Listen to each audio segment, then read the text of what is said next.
Joseph, the earthly father of Jesus, is remembered in the Gospels as a quiet, righteous man of faith, a carpenter from Nazareth who stepped into an extraordinary role with courage and obedience.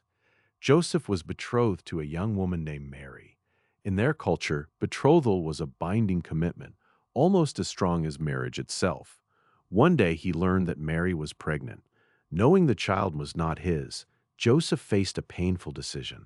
He was a just man and did not want to shame her publicly, so he planned to end the betrothal quietly.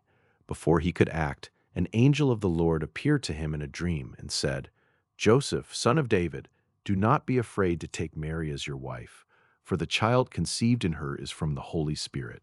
She will bear a son, and you are to name him Jesus, for he will save his people from their sins." When Joseph woke, he did exactly as the angel commanded. He took Mary as his wife, yet he did not consummate the marriage until after the child was born. He accepted the responsibility of raising a son who was not his by blood, trusting the word he had received. Around that time, a decree went out from Caesar Augustus that a census should be taken. Because Joseph belonged to the house and lineage of David, he had to travel with Mary to Bethlehem, the city of David. The journey was long and difficult. When they arrived, the town was crowded, and there was no room for them in the inn. Mary gave birth to her firstborn son, and Joseph was there, watching over her, protecting the newborn, and naming the child Jesus, just as the angel had instructed. Not long after, danger came. Wise men from the east had visited, and King Herod, threatened by the news of a newborn king of the Jews, ordered the slaughter of all boys in Bethlehem 2 years old and under. Again, an angel appeared to Joseph in a dream. "Get up, take the child and his mother, and flee to Egypt, and remain there until I tell you." Joseph rose in the night, took Mary and the child, and escaped. They lived as refugees in Egypt until Herod died.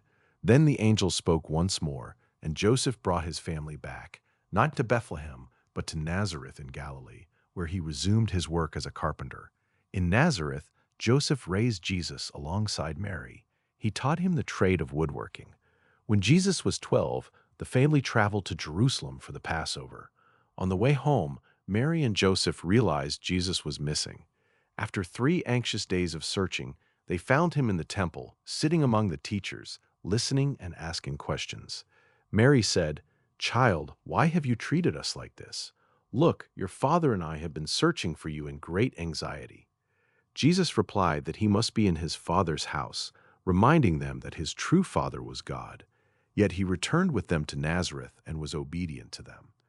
After that, the Gospels fall silent about Joseph.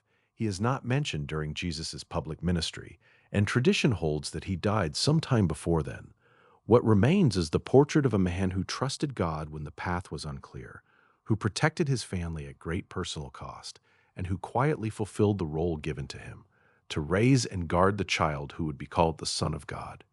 Joseph's story is one of steady faithfulness, of saying yes when the angel spoke, of choosing mercy over judgment, and of walking an ordinary life that became the earthly foundation for an extraordinary purpose. If you liked the story, don't forget to subscribe to get more interesting stories. Thank you for watching.